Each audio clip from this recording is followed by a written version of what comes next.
اللہ کے پیارے رسول صلی اللہ تعالیٰ علیہ وآلہ وسلم نے فرمایا بڑے گھونٹ ہیں جو انسان پیتا ہے، بڑے گھونٹ ہیں جو انسان نگلتا ہے، لیکن فرمایا اللہ کو بندے کا سب سے زیادہ وہ گھونٹ پسند ہے جو وہ غصے کا گھونٹ پی جاتا ہے۔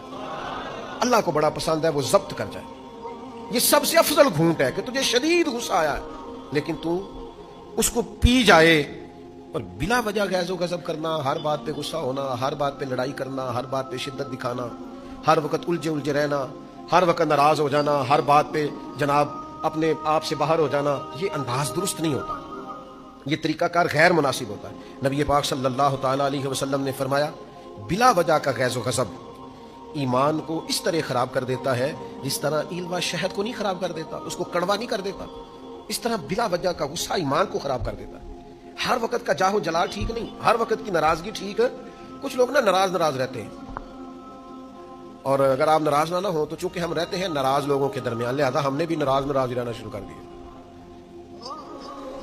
ساری ناراض ہیں، کوئی کسی سے ناراض ہے تو کوئی رہتے جو ہر وقت دائیں بائیں ناراض ہوتے ہیں، تو لہذا ہم بھی ناراض ہی رہتے ہیں۔ اور اکثر بندے پوچھتے ہیں کہتے تسی ناراض تو نہیں؟ ہر وقت کوئی ناراض نہیں ہوتا، ہم رہتے ہیں ناراض۔ وہ حضرت خواجہ نظام الدین محبوب الہی سلطان المشائخ محبوب المشائخ حضرت خواجہ نظام کے پاس ان کا ایک عقیدت مند آیا، اس نے کہا حضور بس ہو گئی ہے، اب جو ہمیں چھیڑے گا ہم بھی اسے چھیڑیں گے، جو ہمیں ستائے گا ہم بھی اسے ستائیں گے، کوئی ہمارے رستے میں کانٹے بچھائے گا تو ہم بھی اس کے رستے میں کانٹے بچھائیں گے۔ تو حضرت خواجہ نظام الدین صاحب رحمۃ اللہ علیہ مسکرائے، بندہ بڑا ناراض تھا، مرید بڑے غصے میں تھا، پر آپ مسکرائے، آپ فرمانے لگے پتر پھر تو سارا رستہ ہی کانٹوں سے بھر جائے گا، آدھی سڑک پہ اس نے بچھا دیے، باقی آدھی پہ تو نے بچھا دیے، تو یہ تو راہگیروں کے پیر بھی زخمی ہوں گے تم دونوں کی لڑائی میں۔ عرض کی حضور پھر کیا کروں؟ فرمایا فقیروں والا کام کر، وہ کانٹے بچھاتا جائے تو کانٹے اٹھاتا جا۔ فقیروں کی یہی ڈیوٹی ہے، لوگ بچھاتے جاتے ہیں اور وہ اٹھاتے جاتے ہیں۔ ہمت کریں، حوصلہ کریں۔ آپ کو ایک بات عرض کروں، کچھ لوگ باہر پھر بھی اتنا غصہ نہیں کرتے، کار بڑا کر دیتے۔ باہر والے کہہ رہے ہوتے ہیں بندہ بڑا ہی با اخلاق ہے، تو کار والے آندے نے سانو کچھ کے دیکھو نا۔ آپ جتنا حوصلہ باہر رکھتے ہیں اتنا گھر کیوں نہیں رکھتے؟ بیٹے کا دل کرتا ہے آپ کے سینے پہ چڑھے، آپ سے پیار کرے، بیٹی کا دل کرتا ہے دو چار لاڈ دکھائے، بیوی کا آپ لباس ہے، وہ آپ کا لباس ہے، اس نے جو بات آپ سے کرنی ہے وہ کسی اور سے کر سکتی نہیں، اس کو کوئی 10-20 منٹ درکار ہیں آپ سے بات کرنے کے لیے، لیکن باہر آپ بہت بڑے لیڈر ہیں، قائد ہیں، سمجھدار ہیں، معاملہ فہم و فراست والے، گھر آپ بات ہی نہیں سنتے۔ یہ رویہ بھی ٹھیک ہے، سنو نا کریم محبوب کی ایک کریمانہ ادا اور بھی سنو۔ سیدہ طیبہ طاہرہ حضرت عائشہ صدیقہ رضی اللہ تعالی عنہا گھر کا ماحول بیان کرتی ہیں، گھر میں حضور کو دیکھ کر یہ بتاتی ہیں، فرماتی ہیں نبی پاک بڑا ہی معاف کرنے والے تھے، حضور بڑا ہی درگزر فرمانے والے، اور نبی پاک نے کبھی کسی کی برائی کا بدلہ برائی سے دیا ہی نہیں۔ یہ محبوب کے گھر میں، حرم پاک میں آپ کی مقدس زوجہ کی گواہی ہے۔ جب گھر میں یہ گواہی ہو تو اس کا مطلب یہ ہے کہ نبی کریم کی زوجہ ہماری ماں ہمیں سکھاتی ہیں تمہارا گھر میں رویہ بھی بڑا ہی اصیل ہونا چاہیے، وہاں بھی تمہارے اندر برداشت ہونی چاہیے۔ میرا بڑا پرانا فتویٰ ہے، میرا فتویٰ یہ ہے کہ میاں بیوی کی لڑائی میں زیادہ قصور میاں صاحب کا ہوتا ہے۔ میرا فتویٰ ہے، آپ اختلاف کر سکتے ہیں، زیادہ غلطی میاں صاحب کی ہوتی ہے۔ اس کی ایک دلیل ہے میرے پاس، دلیل میرے پاس یہ ہے کہ عورت بیچاری کی عقل تو ناقص ہوتی ہے نا، تو میاں صاحب کی پوری ہے نا، تو یہ اگر کہے کہ میں نے ناقص عقل والی سے بھی پوری بحث کرنی ہے، پورا ہی جھگڑا کرنا ہے، تو بھائی سلجھانا تو میاں صاحب نے تھا مسئلے کو، تو میاں صاحب تو برابری پہ اترے ہوئے ہیں، ایک بات پہ 4 جواب دے رہے ہیں، تو پھر زیادہ غلطی کس کی گنی جائے گی؟ تو میاں صاحب کو یہ چاہیے تھا کہ وہ زیادہ حوصلہ دکھاتے، آپ بڑے ہیں، آپ کا ظرف بڑا ہے، الرجال قوامون علی النساء، اللہ نے عورتوں پر مردوں کو افسر کیا ہے، تو چاہیے تو یہ تھا کہ آپ حوصلہ دکھاتے، آپ صبر کا مظاہرہ کرتے، لیکن ہمارا رویہ یہ ہوتا ہے کہ جناب ایک بات ہوئی نہیں اور کہاں چڑھے اور کہاں اترے اور کہاں پہنچے اور کہاں تک گئے اور کہاں سے گاڑی واپس آئی، یہ انداز درست نہیں ہے۔ حوصلہ، برداشت، قوت۔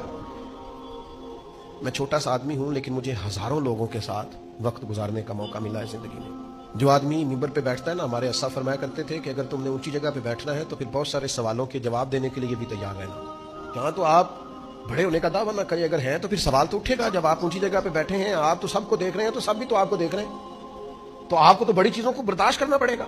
بڑے بڑے سخت سوال زندگی میں آ جاتے ہیں، کئی دفعہ دل نہیں کرتا، دل ٹوٹتا ہے کہ یار یہ والی بات آپ کو نہیں کرنی چاہیے تھی، یہ درست نہیں ہے، یہ انداز ٹھیک نہیں، یہ سوال نہیں بنتا۔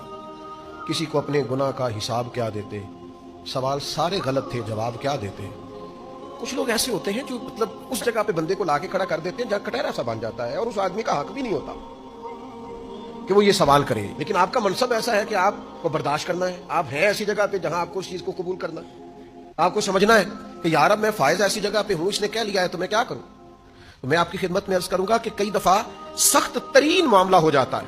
فتح مکہ کے بعد نا غزوہ حنین ہوا تھا، بہت سارا مال غنیمت آیا اور نبی پاک صلی اللہ تعالی علیہ وسلم بیٹھ کر مال غنیمت تقسیم کر رہے تھے. زویل خویسرا پھر جس کی نسل سے خارجی پیدا ہوئی. ذرا غور کرنا میں کیا کہنے لگا ہوں. یہ آیا اور آتے ہی اس نے پتہ کیا کہا نبی پاک صلی اللہ علیہ وسلم سے. کہنے لگا اے محمد صلی اللہ علیہ وسلم، آپ مال تقسیم کر رہے ہیں، ذرا انصاف سے کیجئے گا. معاذ اللہ ثم معاذ اللہ، نقل کفر نباشت. یعنی حضور کو کہہ دیا، اللہ کے رسول سے کہہ دیا آپ مال تقسیم کر رہے ہیں غنیمت کا، ذرا انصاف سے کیجئے گا. اللہ اکبر. کوئی نبی پاک علیہ السلام کو کوئی چیز مانے نہیں تھی. اسی وقت حضور فرماتے اس کی گردن اڑا دو، ٹکڑے کر دیتے صحابہ. اور تیار تھے جناب عمر جیسے لوگ کہ حضور مجھے اجازت دے میں اس کی گردن ماروں، لیکن اللہ کے رسول بڑا سارا حوصلہ اللہ نے اپنے حبیب کو عطا فرمایا. کائنات میں سب سے بڑھ کر حوصلہ رسول پاک کو اللہ نے عطا کیا. میں آپ کو بتاتا ہوں، لوگ کئی دفعہ ایسا سوال کر دیتے ہیں جس سے بڑی تکلیف ہوتی. یار آپ کو نہیں کرنا چاہیے تھا، آپ کا منصب نہیں تھا، آپ کا بنتا نہیں تھا، کیوں آپ نے یہ سوال کیا؟ کہنے لگا اللہ کے حبیب سے انصاف کیجئے گا. تو رسول پاک صلی اللہ تعالی علیہ وسلم فرمانے لگے تجھ پر مجھے افسوس ہے. یہ ذرا انداز دیکھیے جواب دینے کا. حضور فرمانے لگے تجھ پر مجھے افسوس ہے، اگر میں انصاف نہیں کروں گا تو پھر دنیا میں کون انصاف کرے گا. یہ تو منبع ہے انصاف کا، یہیں تو انصاف کے سوتے پھوٹتے، یہیں سے تو لوگوں کو انصاف کرنا آتا ہے. تو اگر مجھے تو لوگوں کو انصاف کرنا آتا ہے تو اگر میں ہی نہیں کروں گا تو پھر انصاف. لیکن اگلی بات حضور نے جو کی لوگوں کو سمجھانے کے لیے، حضور سید عالم صلی اللہ تعالی علیہ وسلم فرمانے لگے اللہ تعالیٰ میرے بھائی حضرت موسیٰ علیہ السلام پہ رحم کرے، ان کو اس سے زیادہ ستایا گیا. یہ عذرائے تواضع حضور نے ارشاد فرمایا حضرت کلیم کو اس سے زیادہ لوگوں نے تکلیف دی. کیا آپ کی خدمت میں بات عرض کریں، لوگ کس کس طرح کی اذیت دیتے ہیں، کس کس بنیاد پر لوگ بات کر جاتے ہیں جو بالکل نہ ان کا اسٹیٹس ہوتا ہے اور نہ ان کا اس سے کچھ لینا دینا ہوتا ہے. لیکن ایک بہت بڑے زبردست قسم کے بزرگ ہیں، اب تو وہ وصال کر گئے کچھ عرصہ پہلے. میں ان کا بڑا معترف تھا کہ انہوں نے زندگی میں بڑا کام کیا، بڑی ڈیوٹی کی، کتابیں لکھی، بہت بڑا ادارہ بنایا، بہت ساری تدریس کی. تو میں چونکہ بہت سارے علاقوں میں جاتا رہتا ہوں، تو ہم جس علاقے میں جاتے ہیں وہاں کے علاقے کے علماء کے لوگ شکایت کرنی شروع کر دیتے ہیں. تو پہلے تو چلیں کبھی کسی وقت چیزوں کی سمجھ نہیں ہوتی تھی، پھر بعد میں خیال آیا کہ یار یہ تو ہر علاقے میں ایسا مسئلہ ہے. پھر ایک دو سے میں نے کہا بھائی میں تو آیا ہوں سال کے بعد 2 گھنٹے کے لیے، میں نے چلے جانا ہے، آپ کے سارے جتنے بھی مذہبی دینی معاملات ہیں وہ آپ کے علاقے کے علماء نے کر دیں. تو یہ رویہ آپ کا درست نہیں ہے کہ آپ کہیں کہ آپ بڑے اچھے ہیں چونکہ آپ باہر سے آئے ہیں. تو تھوڑا برداشت کی طبیعت اپنی زندگی میں لیں. بلا وجہ کے شکوے، بلا وجہ کی شکایتیں دل کو تنگ کریں گی، آپ خود پریشان ہوں گے. میں نے زندگی میں بہت سارے ایسے لوگ دیکھے ہیں، چونکہ میرا ایک دیہاتی کلچر سے وابستہ ہے، کہ وہ بیچارے ایک بھینس ہوتی تھی تو بڑے راضی ہوتے تھے، شکر ہے اللہ دا کردہ دودھ دے. اس پر ہی بڑے زیادہ شاکر تھے اور بہت زیادہ آگے نکل جاتے تھے. بلا وجہ کی آزمائشیں اپنی زندگی میں نہ بنائیں. آپ برداشت پیدا کریں، اگر کوئی بات کر بھی جائیں جیسی کسی دے کچھ بھی نہیں لگ دے، نہ کوئی ساڈا دردی. ویسے بھی فقیہ شہر نے تہمت رکھی ہے ساگر پر کہ یہ شخص درد کی لذت کو عام کرتا ہے. کہتے ہیں دیکھو مجھ پر الزام کیا لگایا ہے کہ میں درد بڑا بانٹتا ہوں، دیکھو کیا الزام لگایا. تو اس لیے بہت زیادہ اپنے اندر